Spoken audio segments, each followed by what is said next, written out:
Welcome, welcome, my noble artist and talented troupe of theater trolls. This is your host, Dawn Westbrook, and let me say, I have missed you.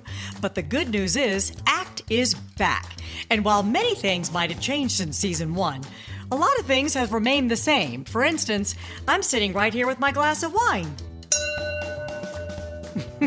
And for the next few minutes, I hope you'll join me with a glass of something, because we're going to be talking with some of the best in the business as we focus on the craft of acting, the art of directing, and just embracing the process of this crazy career in the theater and entertainment world. I've got some amazing interviews lined up for you in the coming weeks, and this week is no exception. But first, this season's podcasts are being brought to you by both the Martha Hill Newell Playwrights Fund, whose commitment is to both local and national playwrights and holds the belief that the relevance and vitality of American theater depends on the continual infusion of new works, and Book Cliff Vineyards, whose wines are 100% crafted right here in the beautiful state of Colorado and are always something worth sharing.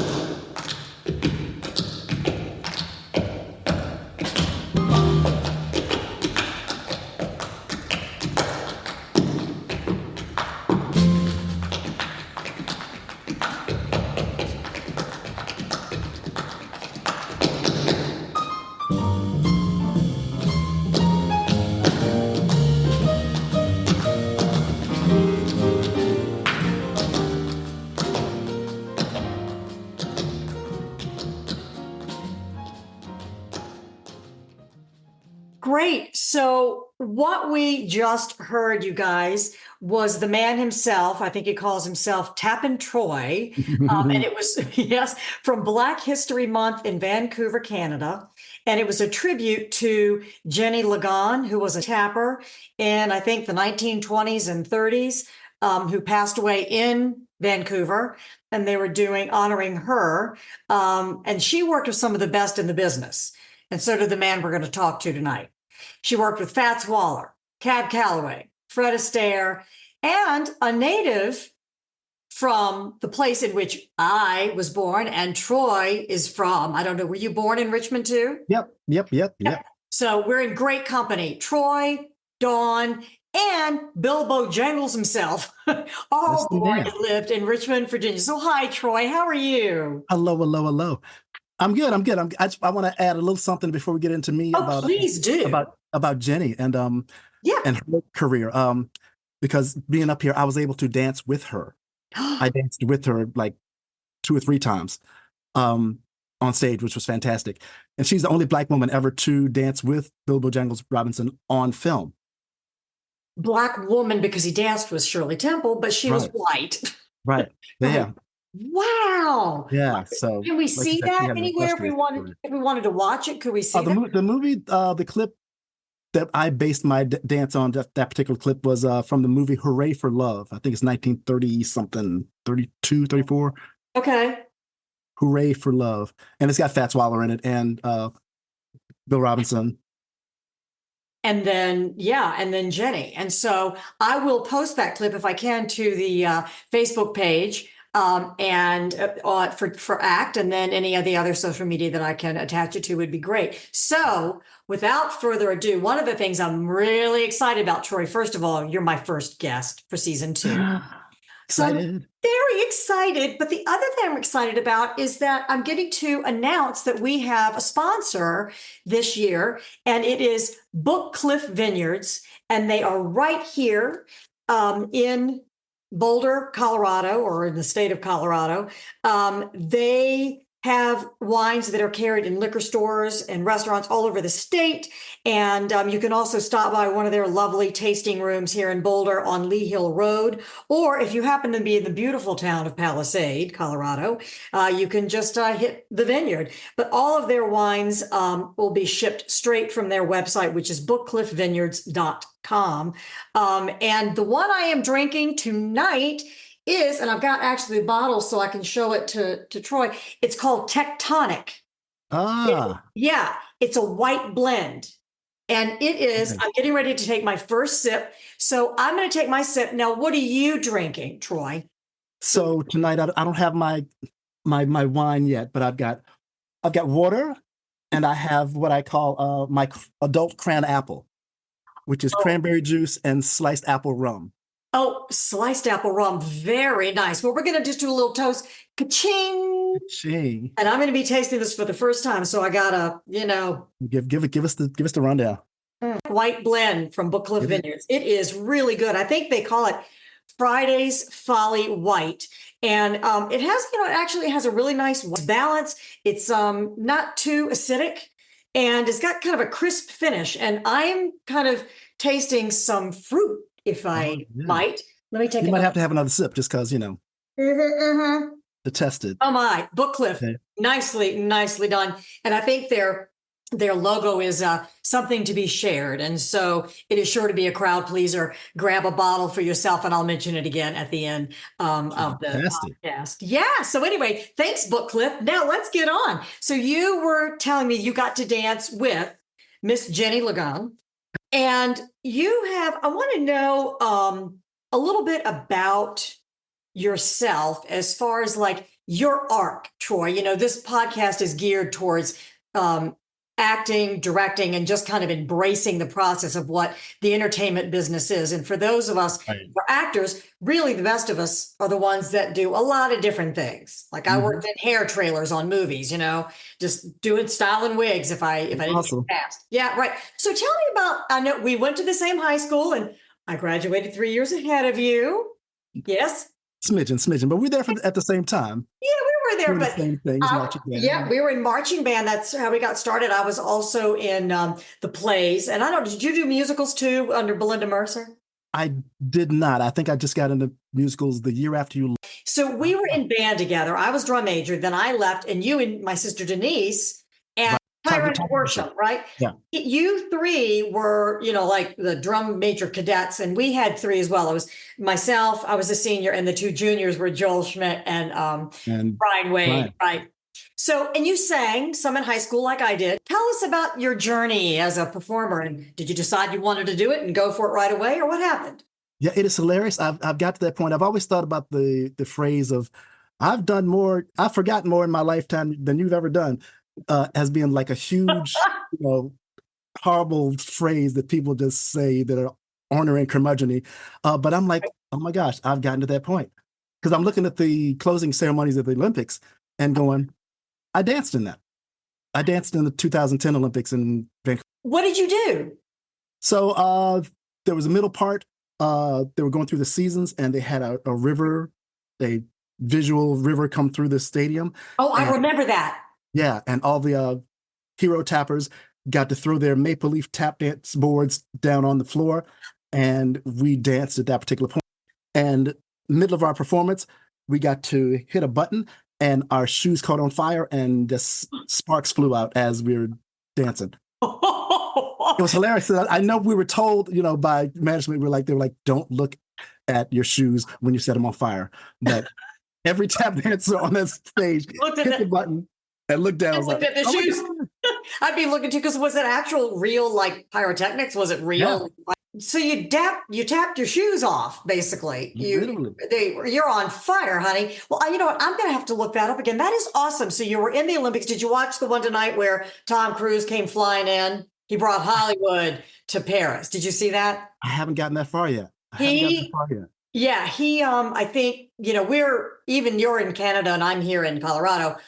We're still, way behind where Paris is ahead of us. And so if you're looking at CNN or any of the other websites, you can see, but I think he does one of his Mission Impossible. I'm not sure exactly, but it was something pretty remarkable, I think. Yeah. So that's pretty fun. And he's actually our age. You're talking about, feeling like a curmudgeon. Look what he's doing. We're still doing. You went to JMU, I think, James Madison University, for those of you who don't know the Virginia colleges, but JMU, right? Right. And at that time, I had went to college, decided I was going to go. Hadn't really settled on anything I wanted to do, but I was into theater at that time, and I was like, well, maybe theater. Then I was thinking, okay, communication arts, because that's a more quote unquote solid career. Yes. Yeah, if I can't do acting, then I'm just going to be a newscaster. That's right. Because that's Ah, oh easy. no. That's just as easy to get into, or a journal. So JMU, and then you had And funny enough, I think kind of my journey as a dancer and my journey to keep going and stay in this was an audition for the Magic. That's right, that was Madrigals of high school. The yes. Madisonians, Okay. their jazz choir at James Madison, and I didn't get in. And Get out. I did the vocal audition. I felt good about that. And I went to the dance audition. At the time, I hadn't had much dance at all. I had like maybe a year of ballet at the Richmond Ballet School, maybe a year of that just before high school, honestly. Mm-hmm. So I got into the dance audition and I got in there with my dress shoes and my corduroy pants and No, my your jazz shoes. That's what we were shirt. wearing at the time in the 80s. They were actually like white jazz shoes, weren't they? They were. I was not in dance at this time, so I was in my dress shoes, in Oh my my goodness. leather dress shoes, and I'm looking around. Everybody else is in their white jazz Yeah, shoes that's and what I leotards had. and tights, and I'm like, this could be good or this could be bad. Yeah, yeah. Oh So my God. did the audition. My dad actually looked in the audition and said, whatever happens, you don't have a whole lot of technique, but you move pretty well. You got some talent. If you don't get it this time, try again. And I didn't get it, and I was like, you know what? I'm gonna take a couple of dance lessons and see what this is about. And within 6 months, I was like locked into dance. I was like, this is what I want to do. This is amazing. Right. Right. And also at like the end of that 6 months, the Madisonians came to look for me. They were like, would you like to be in the group? And at that time, I was like, I'm really kind of focused on dance right now. So it was kind of a wild journey. As opposed to like a show choir. And like they're really popular now. There have been movies made about it. What was the name of that movie with Uh, oh gosh, there were two of them, hysterical movies. there were, That show choirs got really popular. yeah, I want to say there were three. And I can't, I'll Anna look it Kendrick. up. I'll look it up. You keep talking, I'm gonna look it up. Yeah, so dance there. Found I was growing really big within that department, but I was like, I Yeah. want more. And I saw a performance from the University of the Arts in Philadelphia, which is now closed. That's a whole nother story. Look that one up because that was a wrongful. But I went to the University of the Arts, became a theater dance major there, 4-year program. Okay. So you went there. Did you like the program? Yeah, I loved the program. Fell in love with dance. I wanted to do everything. Yeah. I wanted to be in the ballet. I wanted a ballet major. I wanted a modern dance major. I wanted a jazz dance major. And by your junior year, you had to decide. And I was like, what speaks to me? What makes me happy? Okay. Where do I sit? And it was jazz dance and theater dance. Okay. Along with the fact that I think we talked before about meeting LaVon Robinson. Yes, I was going to bring you to that because that cracks me up is that the fact that everything that you do, I mean, that you really have been known for after that, when you saw him dancing, but you had never tapped. So tell that story. At the University of the Arts, they were lucky enough to have him in the school as one of the instructors. Oh, wow. Okay. So yeah, I was there and I was like in between classes and was walking past the door and heard and saw these feet just flying. And I was like, literally backed up, poke your head on an angle back. And I was, who is that? What is happening? And as soon as I got a chance, I like toddled on in there and said, I want to do what you do. Can I take a class? How can I get in? And he was like, so I'm not sure. Can you do a time? Right. And I was like, what is that? that's how green I was. And he said, okay, if you really want to do this, go to the class below me, learn a time step, learn some basics, and then come on back. So I did that. And within like a semester or a year, I think it was a semester, I had, focused on that and gotten back into his class. Yeah. And stayed there and just learned as much as I could, soaked up as much as I could. Well, then that kind of combined, if I can interrupt, that kind of combined what you said your real love was jazz dance and musical theater. But if you can tap and sing, right, Mm-hmm. you got it made pretty much to get into some musicals. Like now, I'm going to call myself a tap dancer, but not in front of you. I started dancing when I was 4, right? So I did, ballet, and then I did jazz, and then you could get into some tap classes later on if you were invited. Well, I was invited. So I tapped like Peggy Sawyer and 42nd Street. Yeah.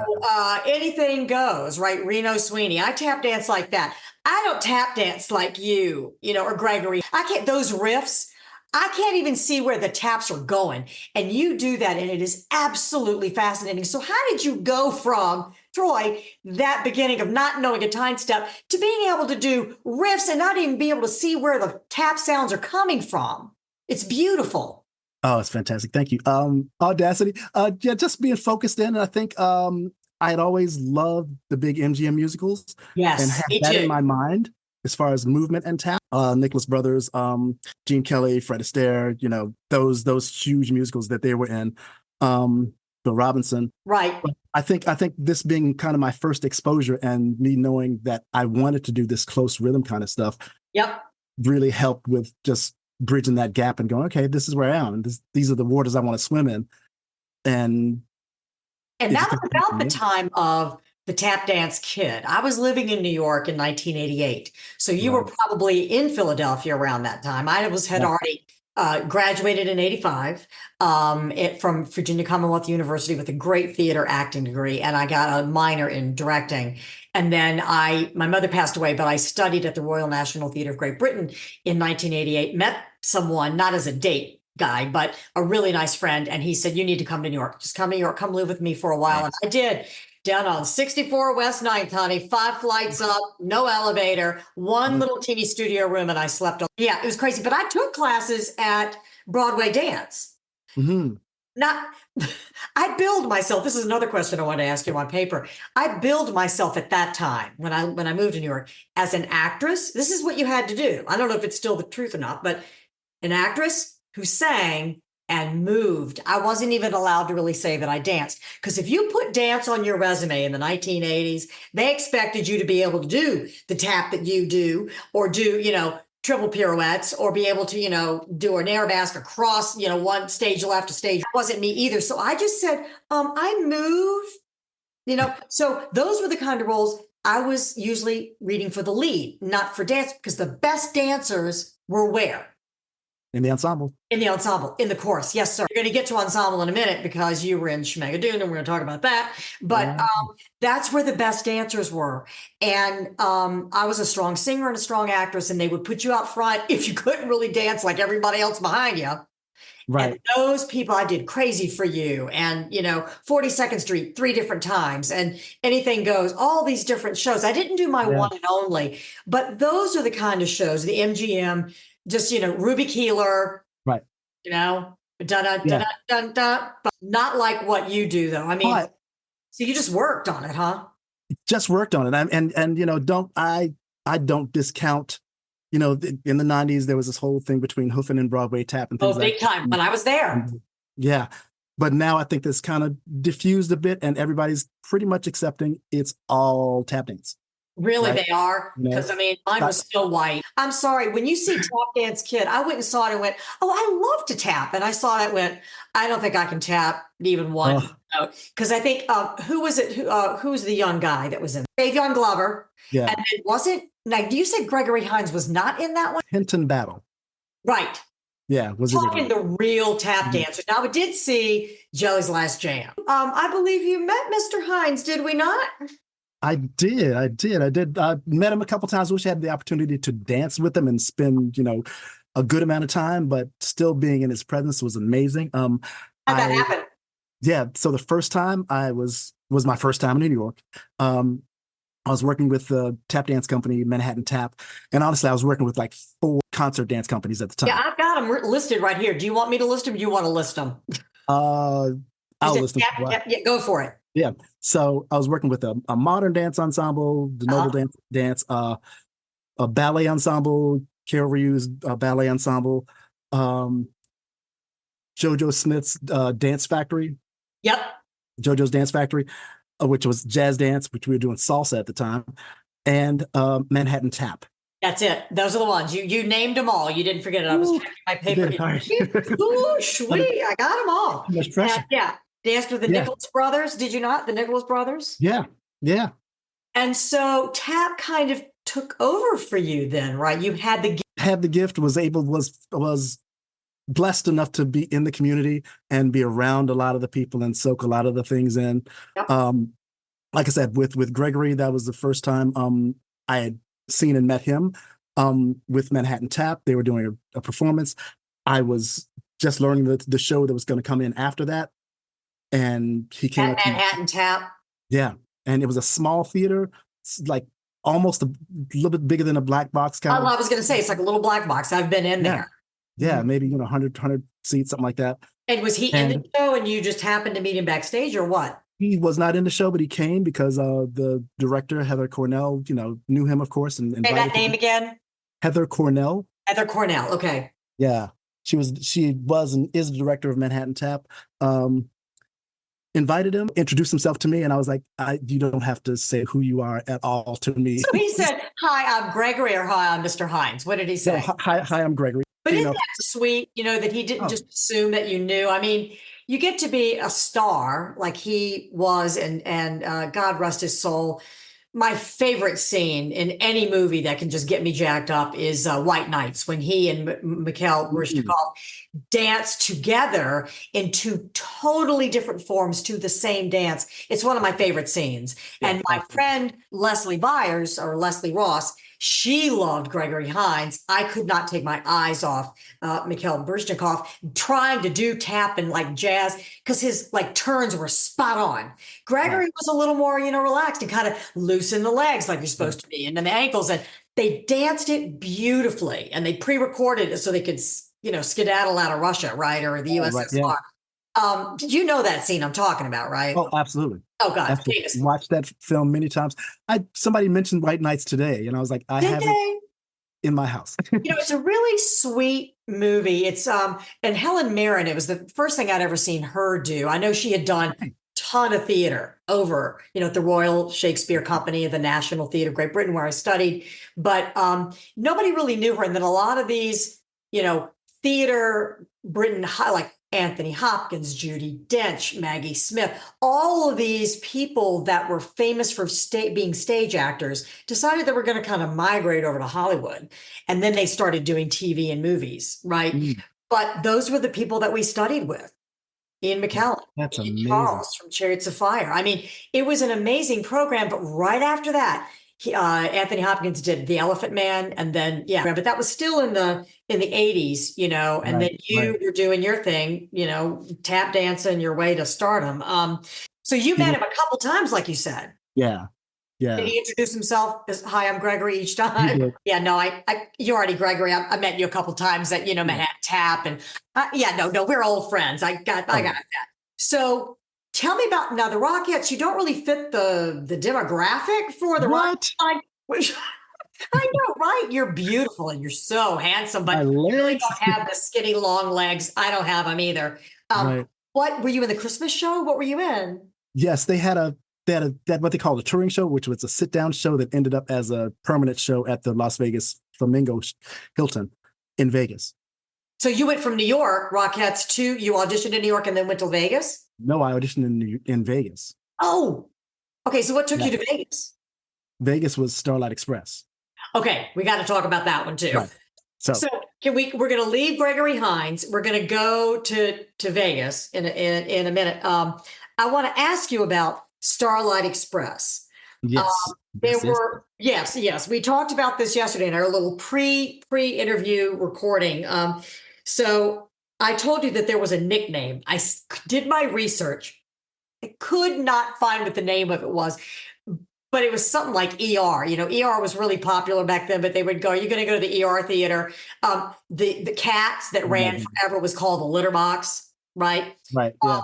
But Starlight Express was, and I actually found something on set injuries. This is what we were talking about yesterday. You went, "Oh, really?" I said, "Did you ever get hurt?" And you didn't really answer my question. But what I found was it originated, speaking of London, it originated in the West End, right? But it was performed on roller skates, a show, and you were like supposed to be part of a train. Your costumes were like really, really cumbersome. It wasn't like a free-flowing costume. Like wearing a 9-year-old child on your back. And exactly. I want to hear about that. But you're on roller skates at high speed, like a derby, and the people sit in the middle and I think on the outside too, right? Was it both? Right. Yeah. Right. Okay. Yeah, if you wanted orchestra, you sat in the middle and you took your life in your own hands. That nobody was going to fall into the pit. But it was widely known as the most dangerous plays in the West End when it played in London. With, get this, 21 actors averaging 3 injuries per run each. I won't add the part that one actress later sued the company. We won't, I'm not going to delete that, but I didn't say that. You didn't hear that from me, but it's all over, Wikipedia and all over Google. But anyway, so did you ever, how long did you do it? Where you did it in Vegas? Tell me about how long you did it and the costuming and how it was to get into that. Go for it. Yeah, oh my goodness. This is a 3-hour conversation. Well, I can break this up into 2 episodes. I'm totally fine to do that because I just love seeing your face and you can take as long as you want. Tell us about the Starlight Express. So Starlight, number one, I was looking at something on YouTube the other night and they were naming the most dangerous shows. And I was like, yes, I have been involved in 2 of the most dangerous shows. I did. Okay, Starlight. What was the other one? Starlight, and I didn't actually perform in Spider-Man Turn Off the Dark, but I did help with some of the wire work and puppetry in like pre-production. I want to know how you got into that. So we were talking about a jack of all trades. I want to talk to you about that in a minute. Keep talking about Starlight though. Right. So Starlight, where do I start? You got cast. Live my life, I was let's go back to the beginning of that one. Living my life in New York, doing all the concert dance I wanted to in the world, those 4 companies I talked about. Yeah. Not really making a whole lot of money and thought, okay, I need to, start making some money here. So kind of dove back into a love and something I wanted to do anyway, which is Broadway and musical theater. Okay. So started hitting auditions. Starlight came up. It was this German company. And at the time I wasn't sure where I was going to go, if I wanted to do anything in Germany. Right. I decided late, got to the audition a hair late, and they had like now Troy, wait a minute. Now wait. I know. Kids that want to be in theater, and you're telling them that you arrived late. Okay, he did not just say that. I did not say he that. Did not. They cut that part. But they had already given a lot of numbers out, and they had like number 7 or like number 78 or something like that. And I was like, just give me number 7. Anyway, long story short, got through that first call, went to the callback. They said, bring your skates. I brought my rollerblades that I'd just gotten in New York. Okay. I'm skating around. Again, too, there are people that are trying to get into theater. A lot of times they'll say, do you ride horses? Oh, yeah, sure. I ride horses. And then you got to go take the lesson. Oh, yeah, I do roller skates. And then you go buy the skates. You do whatever you need to do to try to get the part. But you were already a roller skater. I believe you said you did skate at the Sandston Roller Rink on Williamsburg Road in Virginia. Which was a good maybe 3 miles away from both of us where we grew up. That's right, from Bryan High School. Anyway, so keep going. So you went back, you weren't typed out. I used to get typed out all the time. Typed out, for those of you who don't know, it's when you wait in line outside of Equity forever in the rain and the cold or whatever, and you go into a type out. They take 10 people at a time. You walk on stage and they go number 1, number 2, number 7. Everybody else can leave. Number 1, number 2, number 7, please go off, and you'll come back. And then they decide who they want to hear sing, but you get typed out. So you were back for the roller skating and you got your rollerblades. Right. Which I'd been skating around New York for a while now with those. That was my main mode of transportation. Oh my God. In Manhattan, you did that? Yeah. You're a crazy man. Those are the only people that do Starlight are, we get a little. Well, that's true. Okay. All right. Craziness going on to that show. So, but in the callback, and I'm saying this because you never know who you're talking to for the people in the audience that are, possible up and coming. Yep. So there was this woman, in like gray sweats and things like that. And, we're skating around warming up, and she sees me with these rollerblades, and she strikes up a conversation about the rollerblades, and I'm telling her, yeah, they're pretty good. They don't have toe stops. So I can't like do any. They did not. So would you have to drag your back foot? Yeah, you've got the heel brake. Oh, the heel brake. Okay, heel brake. Sorry. Or you could power slide, all kinds of fancy slides, scissors and things like that. Yes. But we get into this conversation. And I'm Okay. talking really low key because I'm thinking this is the assistant to the assistant of somebody. Um, Uh-huh. Come to find out that this woman that I was talking to was Dame Arlene Phillips. Oh my God. Do not assume that they are, even if they're in gray sweats, that they are a nobody.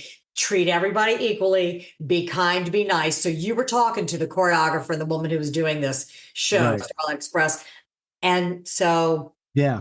And after that, got cast in the German for which is still running to this day. It has not oh stopped. my God. It's going on its 35th anniversary, I think. I could be wrong. Somebody's gonna get me on that one. Wow. Yeah, it's been there for a very long time. They built a theater for this. They Okay. didn't build a theater like they normally do In Germany? in They Germany, did? Okay. in Bochum, Germany, Okay. which is about a half hour outside of Dusseldorf. That city always I cracks me. know. It sounds like a name, Dusseldorf. a bully name you'd call a kid in school, Oh you're in goodness. Dusseldorf, right? So, okay, so you got it, and then you went to Vegas, and now you're making some money. Well, went to Germany. Well, you went to Germany first. Yes, they went to Okay. Germany first. Did it in Germany for 2.5. You That don't was fun. speak German? I don't speak German, but we had to do the show in German. Oh, so all the lyrics were in German, so it wasn't in English. Nope. Oh my God. Nope. That's No. crazy. Freight is great, and all these songs I know better in German than I know in English. Okay, so give us a little bit. So freight is great. How do you say that? Fracht What? ist Macht. Mr. Box. Fracht ist Macht. Good. If you can Tragen Fracht bei Tag und Nacht. do that again, the whole thing. Fracht ist Macht. Fracht ist Macht. Wir tragen Fracht bei Tag und Nacht. That is so funny. Oh my God. Was there one song that was harder for you to learn than the others? I mean, so now you're rollerblading and you're roller skating in these costumes. Now talk about having to wear this heavy costume, like a 9-pound child on your back. Very like at the joints, you moved like a train, right? So the joints moved, the head, but the makeup and talk about that. Knee pads and all that craziness. Oh my goodness, it's everything. I like to call it cats on skates.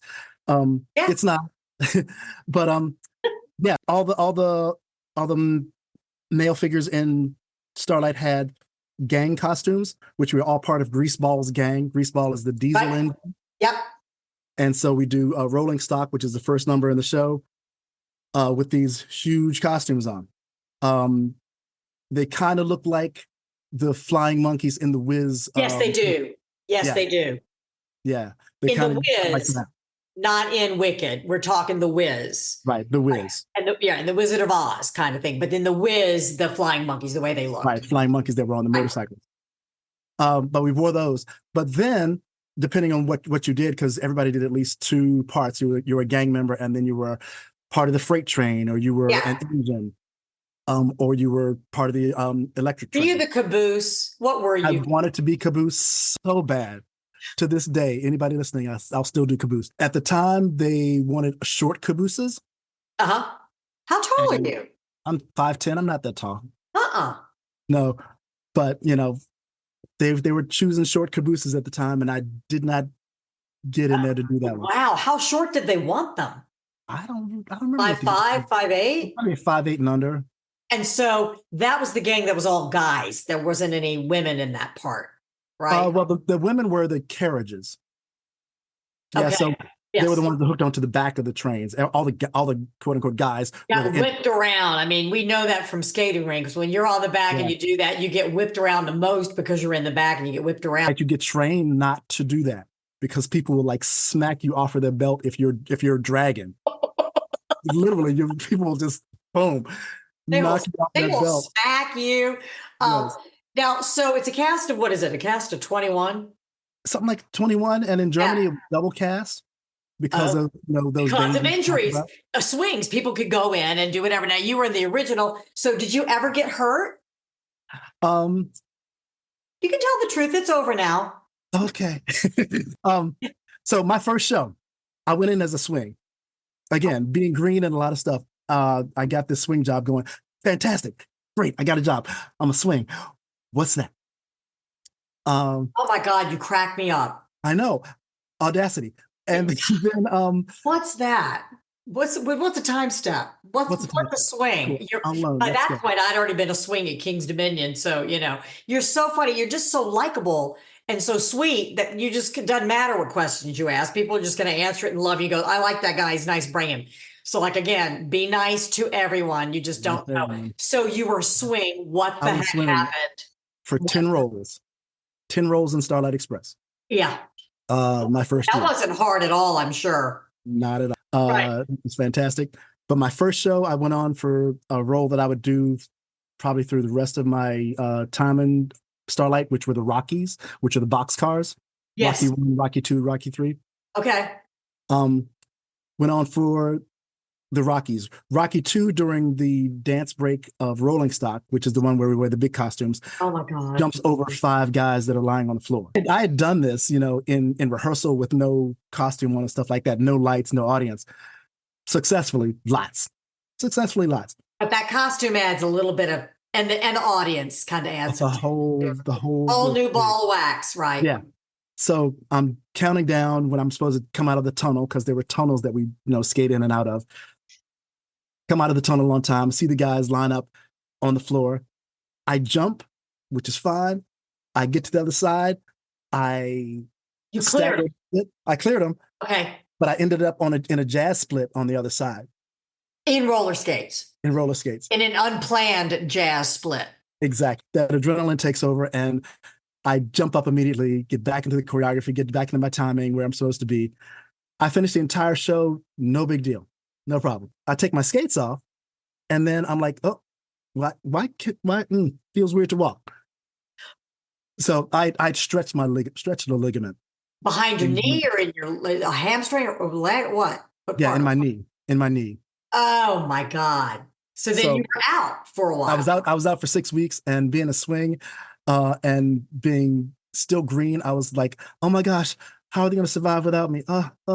You got to watch the show from the audience, probably. You got to help people backstage. That's what they do with swings. Like, you just get to do other stuff other than just be on. Did you get like workman's comp? Were you getting paid during this time? How does that work for actors when you get injured? Okay, so you were getting workman's comp. They knew that it was a work injury because you were in front of like God and everybody, right? Exactly. So now let's move on. I think we could talk, like you said, forever.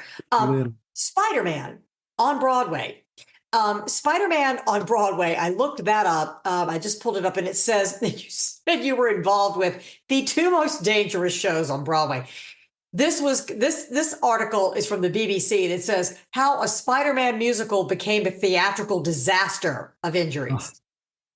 10 years ago, a show, Spider-Man, Turn Off the Dark, and had an ill-fated first preview on Broadway. Don't know if you were involved with that rigging or not, and began its journey to becoming a legendary debacle. So you did the rigging and helped with that. But there was a pretty bad injury. I remember reading about this. So what happened, and who did you work with? Right. So like I said, I was in pre-production for this and more on the artistic side. So technically, didn't have a whole lot to do with it. But there's a number called Bouncing Off. And I've been a comic book fan forever, since pre-high school. Still am. And a friend of mine was like, oh my gosh, they're doing some pre-production for Spider-Man. Let me get Troy in on this. And because Julie Taymor is directed, got in that way. And we got into this huge warehouse, which I think is where like you in Vegas. Yeah, right. Where U2 like has all their equipment and things like that. We're in this huge warehouse, working with these walls. There were 2 walls on the sides, and then there was like one floor on the bottom, and then a ceiling manned by people. I think the ceiling was 2 people, and the back wall was 1 person, and the side walls were 1 person and 1 person. It was very low tech. There was a stick and this 10-foot by. We're not talking Peter Pan rigging. We're not talking that, because that's not for the walls, but of course for Peter Parker, he was in a spinning flying yes rig, right, which was very well done. Yeah. Right. If you've ever seen O in Vegas, it's kind of like that, where you can spin within yes the rig as well as fly up Fly and down. sideways. Well, if you've seen Pink in concerts, she does the same thing. She goes all over the friggin' stadium though, in the same type of rigging. She can rotate that way. She can fly side to side, and she's got people. Have you ever seen Pink? I've seen recordings. Yeah. I think it's kind of the same, but probably much. How did you know Julie Taymor though? How did you get involved with her? Because when I was in New York, Backstage Magazine was a paper. You would get it on Wednesday. I think it was Wednesdays. You'd grab it off the newsstand and you would start highlighting all the auditions that you would be able to go to. Julie Taymor always had an ad, right, for puppetry. Well, at that point, people just thought, oh, we're a puppet schmuppet, unless you were on like Sesame Street, and you were working over on, the Upper West Side at their studio doing Sesame Street with Jim Henson and, all the other Frank Oz. But she always had an ad. And people that took her classes would go, oh, no, you have to know this is Julie Taymor. She's doing a great job. But people kind of made fun of it for a while. And then, boy, lo and behold, Disney got a hold of her and she opened Lion King and showed them the what for. She showed them how creative and how brilliant puppetry can truly be. But so, ill-fated Spider-Man, were you working on it at the time it happened, or did you know that it had happened in New York? Because I remember I was not. I was very excited about the show. Yeah. We had done our bit for that one number.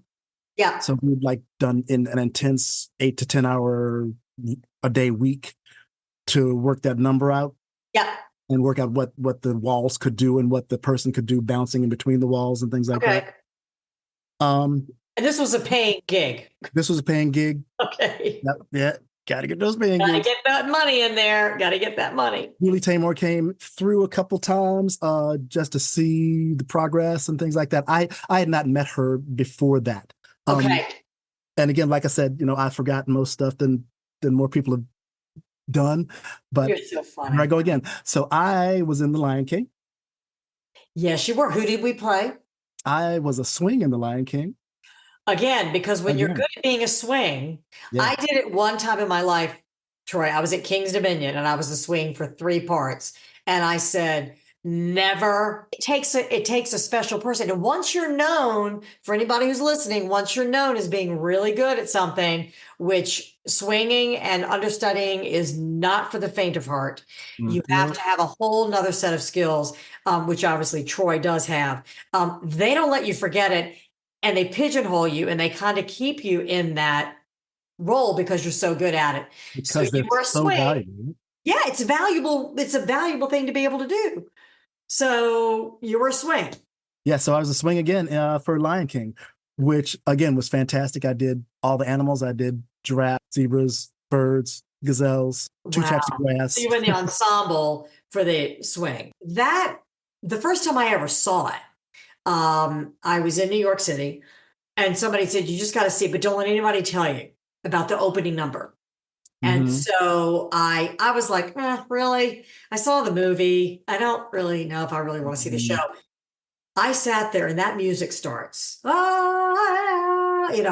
all of a sudden, boom, they start coming down the aisles and birds are flying and toucans and giraffes and elephants. And all of a sudden these, hyenas on stage. And I cried at the beauty. I cried at how beautiful it was. It's a spectacular thing to be able to do. So you felt like you were creating magic. Oh, absolutely. And as a swing, I wasn't on all the nights. So many times, for me and just as a reassurance of what that I want to see, where such and such goes on stage, I would go out into the audience and watch, especially the opening number. Right. And it was always a pleasure for me to watch what this performance did to everybody in the audience. Everybody, adults and children included. And I think that, it speaks a lot for her in the fact that she is, I don't know, she's just such a genius, that it's just amazing to watch. It was amazing to watch. Tell me about Vegas, though. And I believe you worked with another famous show, Siegfried and Roy. Right. Filled in for someone I think named Tony who had passed away or something. Right. They had a performer and a very close friend and assistant to them named Tony who had at the time passed away. I was working for the first time with the Rockettes at this moment, and I had a short contract. Right. And they opened this audition up because they needed to replace Tony. I went, got the job. Unbelievable. It feels a You little make weird it sound so easy. When you say, I was doing this show, saw that they needed that, I went to that audition and I got it. It doesn't work like that the most of the time for people, unless you are really good at what you do and word of mouth leads ahead of you. And I mean, what a fabulous thing that you got it. So tell us about, I think someone tried to want to know like what kind of medal you were. So tell me about that and which one it was and what happened. Lots of stuff happens on my opening nights. It's amazing. The Starlight Express thing, this Siegfried and Roy thing. Yep. I'll tell you two quick Siegfried and Roy stories. The first one, we had wigs. So we had these huge yak hair wigs because we were the cat men who were, disciples of Siegfried and Roy, to kind of like their army, their supporters. Do you have any pictures of this? I would love. I have to send you. I found. Send me a picture of Catman, because anybody that knows Troy's always had very, very, very short hair, right? Now it's a little receded. He's very handsome, but long hair was never in your demographic. You never had it. Oh yeah, it was down past my shoulders. Oh my God. It was amazing. So I do the show. Felt good about it. We'd have 2 shows a night in Vegas. In between the shows, we're taking makeup and wigs off, and the company manager comes into the dressing room and says, Troy, Siegfried would like to speak with you. And I'm like, oh. Immediately, the entire dressing room looks at me and goes, ooh. I'm like, what? What could this possibly be? Like, is this like an indoctrination? Are you being punked? You didn't know, right? Oh, no, not at all. Not at all. And then the guy beside me says, no one ever gets called into Siegfried's room. And I'm like, oh, okay. Okay. Cool. Okay. So did you take your makeup off? You have a robe? Did you get dressed and just walked in? What happened? I think I had, some of my makeup on, putting my sweats on and just walking in there. And of course it's their show, at the time they were a huge, show in Vegas. Yes. Yes. So he's got his smaller dressing room downstairs. They had a bigger place upstairs, but he's in a smaller dressing room in his leather lazy boy and his leather slippers and his smoking jacket and his cigar. Like the typical, like the dresser, like any actor you would see, any like Liberace, any famous person backstage from the 1940s, 50s. Yes. This is how you picture it. But it really isn't, is it, Troy? People don't really look like that backstage. Not this particular time. He did. Okay, so what happened? You open the door. What happens? He embodied the whole thing. He's like, Troy, come in. I'm going to do a really bad Siegfried impression. Okay, go for it. It's horrible. And I'm like, hi, hey, we'll talk. And he's like, yes, just wanted to say good job tonight. But I want you to be more confident, more confident on the stage. And let's see what can we do with your wig. Now, like you said, Dawn, I've never been a hairy a wig, and if I did, someone else was taking care of it. But in that particular show, we put our own wigs on. We bobby pinned them. We, styled them. I did the best I could. I made it look okay with some help. Well, what I want to know is, how did you attach it? Because you don't have any hair to attach it to. Well, you wear a wig cap. Your wig skull cap. Yeah. And lots of bobby pins or whatever they call it. I don't know what they were attaching to, but okay. I mean, women do their hair in like pin curls. Right. Right? Use bobby pins to hold those. Then you put on a skull cap. And then, if you have front hair that's supposed to blend into the wig, you do. But you don't have that as a guy. You just know. Yeah. Oh my God. So he wanted your wig to look better. Wig to look better and for me to have more confidence. And I think because Tony had such a special track, because they found a place for him in the show, and he assisted with a lot of the magic acts that happened in the show. Yes. They weren't actually sure where to put me as well. So they were like, okay, he's a dancer, but he doesn't know all of the tricks that we're doing. So we can't just slide him in like that. So they kind of split Tony's track up between a lot of people, but also. Did you get to see like the tigers in the cage before they let them out and stuff? I mean, yes. Was that fantastic? Was that just crazy? It was fantastic. A lot of it's the darkest backstage I've ever been in. Oh my God. And tigers are like back there in the Yes. dark? And I didn't, and no one told me, and I didn't ask. I was like, okay, I'm backstage. I'm following people around. This is my cue. I remember one day I was just about to go on stage, hanging out with the group. There are these big black boxes on hanging. Troy. Oh my I God. lean up against one of them, and as I'm talking to people, and the box shakes like enough to like knock me off the box, and I'm like, what, wait, is it what's in this? And so my castmates tell me, oh, that's one of the tigers. I'm like, what? So it's a solid box? It's a solid black box. But did they have like a cage in the front where they could see through, or was they just Not in this particular one. And I look up and I see that there's a lion just chilling about 10 feet in a plexiglass box. And to my right, there's another wild animal. I'm like, whoa, they've always been here. Didn't even think about it. I'm just a cat man with a wig. I didn't even think about it. But also too, actors have to be so willing to jump in the pool. I always say when I'm directing, I love actors that seem willing to just jump in the swimming pool as opposed to I use that analogy for a young kid who sits on the edge and doesn't want to join in the fun because they're too scared of the water, right?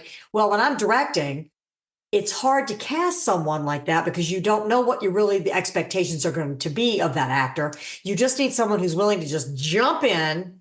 Comedians are very good at it. They just go. They don't care. They just jump. But performers have to not have a whole lot of fear. It takes guts to go on your first night and be on roller skates and jump across five guys. You don't know how you're going to land. And a lot of, you get a lot of adrenaline going and you're not really paying attention. And it feels very different from rehearsals to when you're actually doing it in front of the lights and in full costume. And when you're doing Broadway and shows that are unionized, you really don't get the rehearsals that you get when you're in full performance. If you're, the original cast, right? Am I right? Right. So, Right. so I want to kind of start wrapping this up. I feel like I could talk to you I might have to bring you back because this has just been such a great. I know I've got all these kind of wacky stories. They're fabulous. They're perfect. The things that I've done have been fantastic. I've loved them. But like you said, you have to have that openness to just jump forward and try. People want to be around you when you're that person that wants to just jump forward and try a thing.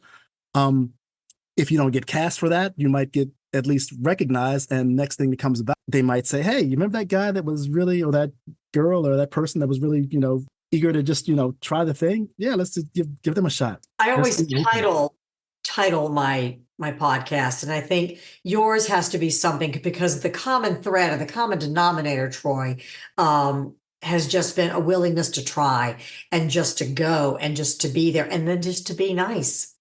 Just a willingness to try. Because if you're too afraid, you're never going to make it. You have to be willing to go, I'll do it. I mean, we've all seen All About Eve. She's like, kick that lady aside. I'll do it. Not mean like that, but a willingness to just go, I'll do it. But, I didn't know that you were a big comic person, but I hope that, you talked about Hampton University and my friend Karen Ward, Dr. Karen Ward, who I went to VCU with, she's the head of the theater department and she's brought in so many people and she's just one of the nicest people in the world. And one of the people that graduated from her program was Ruth Carter and she called her Ruth E. Now I thought it was Ruthie, Ruthie, Ruthie, but it's Ruth E. Carter. Does that ring a bell? It's not a test. No, but it does. Okay. She's from Virginia, like you and me and Bill Robinson. She designed the costumes for Black Panther, and won the friggin' Academy Award. Yeah, amazing. I would go, you need to contact her. And so you need to just go, I'll be in the next one. I promise, the costumes are stunning for that. Yeah. And it was such a fabulous movie. But she's from Virginia as well. There's so much talent in Virginia, so much talent that comes out of Virginia, from the music industry to the theater industry to the movie industry, people that you find out, within a couple of conversations that you're like, wait, you're from where? Yeah, I'm learning that now. I always felt because I was raised there, right? And my parents Right. were fairly well known and I mean from church. I was from Sandston, right? But I started dancing when I was 4 and there were 4 daughters in my family, and Denise, who you're, friends with. But I kind of started having a following. The very first show I ever did was I was 18. I graduated from high school, went straight to Haymarket Dinner Theater. Thank you, Bev Appleton and R.L. Amazing. Rousey. I started my professional career before I ever even set foot at VCU. Wow. And so that was my bread and butter. You do theater, then people go, production companies go, I need an actress who's, will do anything. I did a commercial with my feet. There were hats on my feet, talking feet. Just, yeah, right. A willingness to do anything. I actually have the footage. It was hysterical and it actually aired in Virginia. Nobody knew who my feet were. Now Oh I my can't God. do it because my bunions are horrible from dancing so many years. But, a willingness to do anything. And I've now moved in the last 2 years to Colorado and I'm trying to network again. But at age 61, I Mm. have to say, I feel like I'm back in New York in 1988, 89, where I was knocking on the doors of agency offices. We didn't do self-tape back then. The only way Right. you could get in is if you were actually waiting out of the equity, the Oh theater. yeah. Get out Oh there at yeah. 3 o'clock, 4 o'clock in the morning. You were lucky to get in, sing 16 bars, or they'd go, we're not going to sing today. You're going to get typed out, right? So we all know that drill. Now it's all Mm. on self-tape. I wanted us to talk about it, but I think I'll use somebody else for that because you had so many great stories. 40 years. You and I have to finish up with this story, and then I'm going to ask you my final question. The I I didn't know that you danced. Okay. Now you hadn't taken tap yet, but I Right. was working in Richmond in 1985 and I needed dancers for a video. Do you remember this? I so remember this. Oh my God. Okay. So this is hysterical. So they hired me because I had been a director of a show at West End Assembly of God. Huge cast, camels, people. We were going to take half the cast to Singapore. And one of the gals that was involved with that was at CBN, which was Christian Broadcasting Network, right? So Pat Robertson, I mean, you name it. And they had a soap opera, a Christian soap opera, Wow. but and so a lot of the actors that did theater would go down during the day, shoot and come back and do theater at night. But anyway, one of the gals that worked with us was getting her degree at CBN, but she wanted to put together some music video. I don't know why, right? But she wanted to do like a thriller kind of thing, like a Michael Jackson was really popular with a thriller thing. And Denise, my sister, said, "Oh my God, you've got to get Troy." And I went because I was saying I was looking for dancers. I needed good dancers, and I was an Right. actress, right? Director. And she said, "Oh my God, call Troy." So I called you. Well, what happened was I had some dancer friends from class, right? I said I didn't dance like you. I did different dance. Hired 3 gals and 3 guys. Well, what happened, everyone that's listening, what happened was Troy was so good. And it was a night shoot. So we had to get there at 6 or 7 and it started raining, right? So Mhm. then we got the trailer and then it's like 12 o'clock, 1 o'clock. And I'm like, when in the hell can I go home and get into my bed, right? It's 2 o'clock. Troy is so good at dancing. And again, a willingness to just jump in. Everybody else is like, I am flaked out in the van and the trailer. I'm exhausted. I'm going to sit. What happened was he got like starred in the movie video because the rest of us were sleeping in the van. Troy was so good and willing to do anything. They kept using you. They kept moving the camera and go, "Can you do that here?" And they turn on the music and I'd watch you doing these moves. And I'm like, oh my God, Denise was right. You are amazing. But again, we come back full circle, a Mm. willingness where a lot of people, sorry, even me, I Mm. was like, I'm too tired. I went and laid in the van and you stayed up. And I think it was like 4 or 5 o'clock before we ever even It was they late. called it. They said, It was. okay, that's a wrap. And you danced the entire frigging night. And then you went home. Do you remember that?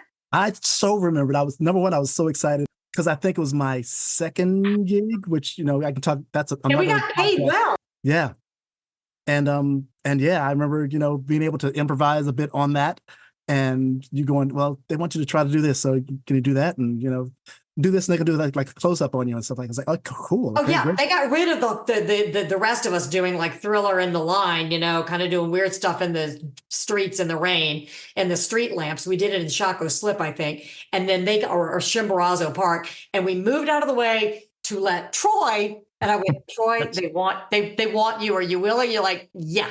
So you were the hit, and I knew at that moment. And watching you, I'd sit back there. I think I was eating like, I don't know, a Twinkie and a Coke or something, trying to stay awake. Yep. And I was watching you in the rain doing these moves and just, doing such a great job and just being willing to share your talents. We were getting paid, which was great. I'm glad I was able to get you a job. But from the very beginning, before you were even a choreographer and before you were even on, excuse me, Virgin River. Now we're talking about TV. It was on, right? And I saw you in the back and went, oh my God, I paused, repeat, go back. That's Troy. I know that's Troy. And then I Facebook messaged you, right? But I understand that we've got the season that's coming up and you cannot say, I want you to, because I love the show. You are the quote unquote love interest of one of the main characters, are you not?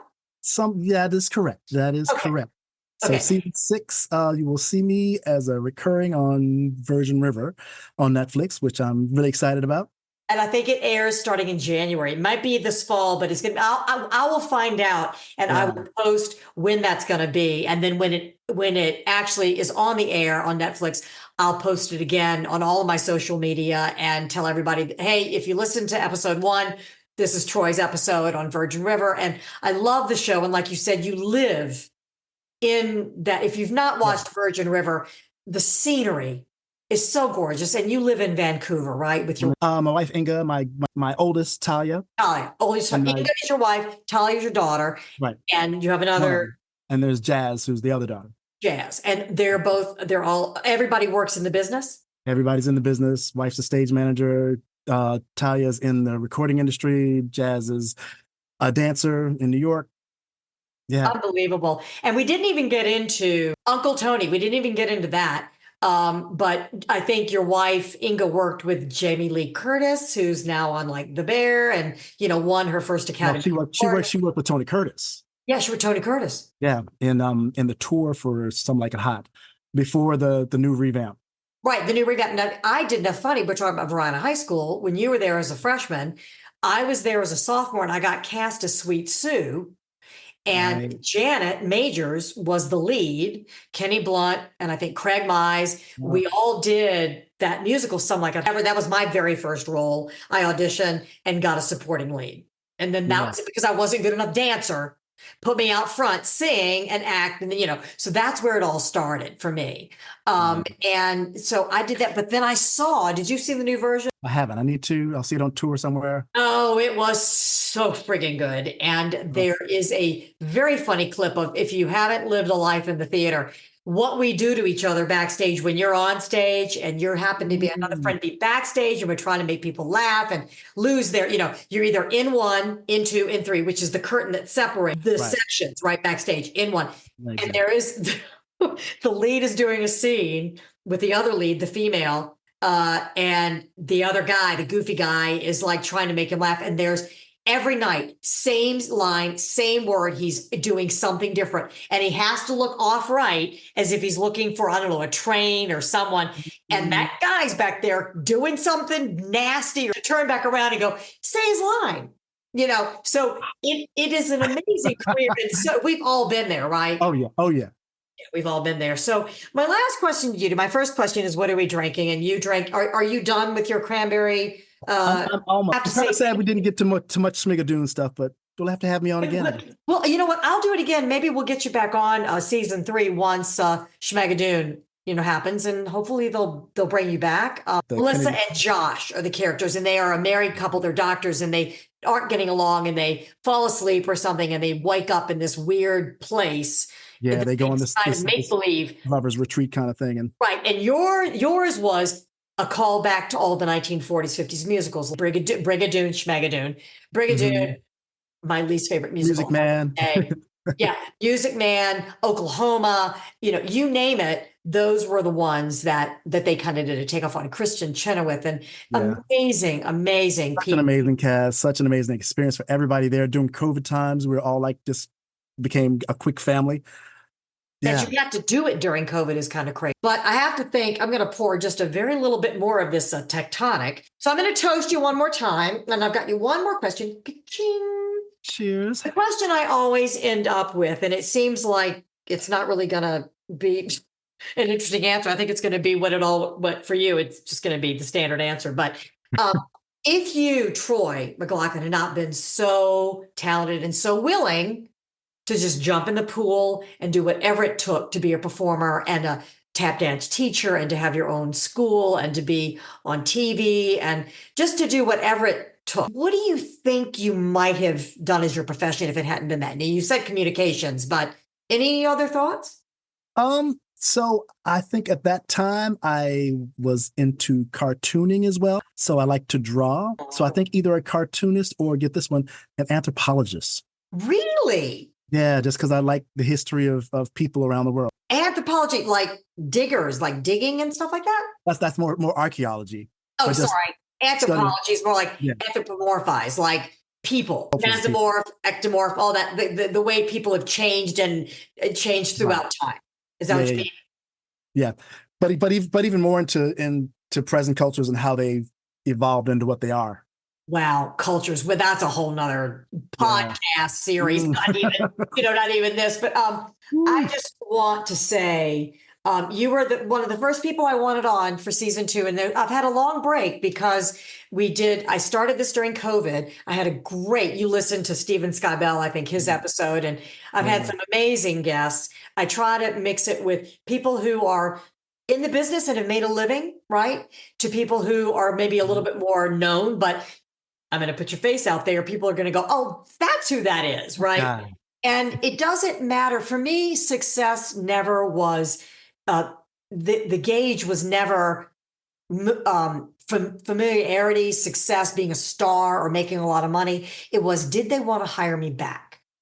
Mm-hmm. That was my gauge, right, for success. But I would say you, one of the sweetest people I have ever known, so sweet, so kind, and so willing. That has never changed. And I'm so happy for you that you've had a successful career and that you've married a wonderful woman and you've got 2 great kids that are in the business. And we got to get you into a Marvel comic, That would be the best of the world, right? I wish you the very, very best. And you've always been an inspiration. I don't even know if you've known this, but stuff that you would do, I would almost follow back to back with whatever Dawn was doing, Whatever thing you were doing in high school, I kind of ended up doing, or, you jumping into King's Dominion and me going, okay.